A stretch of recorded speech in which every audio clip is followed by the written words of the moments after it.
जय माँ ब्रह्मचारिणी। माँ दुर्गा की 9 शक्तियों का दूसरा स्वरूप देवी माँ ब्रह्मचारिणी का है। यह ब्रह शब्द का अर्थ तपस्या है। ब्रह्मचारिणी अर्थात तप की चरणी, तप का आचरण करने वाली। कहा भी है वेद इस्त त्वम तपो ब्रह्म, वेद तत्व और तप ब्रह्म शब्द के अर्थ हैं। चलिए सुनते हैं माँ ब्रह्मचारिणी की कथा। अपने पूर्व जन्म में जब माँ हिमालय घर में पुत्री के रूप में जन्म ली थी, तब नारद के उपदेश से इन्होंने भगवान शंकर जी को पति रूप में प्राप्त करने के लिए अत्यंत कठिन तपस्या की थी। इस दुष्कर तपस्या के कारण इन्हें तपस्विनी अर्थात ब्रह्मचारिणी नाम से अभिवाहित किया गया। 1000 वर्ष उन्होंने केवल फल फूल खाकर व्यतीत किए और 100 वर्षों तक केवल शक पर निर्वाह किया था।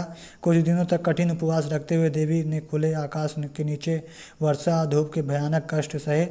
इस कठिन तपस्या के पश्चात 3000 वर्षों तक केवल जमीन पर टूट कर गिरे हुए बेल पत्रों को खाकर वे भगवान शिव की आराधना करती रहीं। इसके बाद उन्होंने सूखे बेलपत्रों को भी खाना छोड़ दिया और कई हजार वर्षों तक वे निर्जल और निराहार तपस्या करती रहीं। पत्तों को भी खाना छोड़ देने के कारण उनका नाम अपर्णा भी पड़ गया। कई हजार वर्षों की इस कठिन तपस्या के कारण माँ ब्रह्मचारिणी देवी का शरीर एकदम क्षीण हो उठा। उनकी यह दशा देखकर उनकी माता मैना अत्यंत दुखी हुई। उन्होंने उन्हें इस कठिन तपस्या से व्यक्त करने के लिए आवाज़ दी उमा। तब से देवी ब्रह्मचारिणी का एक नाम उमा भी पड़ गया। उनकी इस तपस्या से तीनों लोक में हाहाकार मच गया। देवता, ऋषि, सिद्धगण, मुनि सभी देवता ब्रह्मचारिणी की इस तपस्या के अभूतपूर्व पुण्यकृत्य बताते हुए उनकी सराहना करने लगे।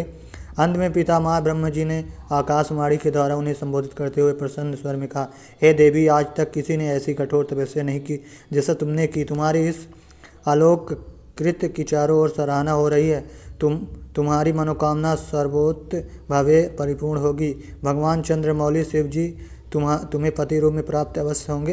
अब तुम तपस्या से विरक्त होकर घर लौट जाओ। शीघ्र तुम्हारे पिता तुम्हें बुलाने आ रहे हैं। देवी ब्रह्मचारिणी की आराधना से अनंत फल की प्राप्ति एवं तप, त्याग, वैराग्य, सदाचार, संयम जैसे गुणों की वृद्धि होती है। जीवन के कठिन संघर्षों में व्यक्ति अपने कर्तव्य से विचलित नहीं होता। माँ ब्रह्मचारिणी देवी की कृपा से उसे सर्वत्र सिद्धि और विजय की प्राप्ति होती है। लालसाओं से मुक्ति के लिए माँ ब्रह्मचारिणी का ध्यान लगाना अच्छा होता है। या देवी सर्वभूतेषु माँ ब्रह्मचारिणी रूपिणी संस्थिता। नमस्ते से नमस्ते।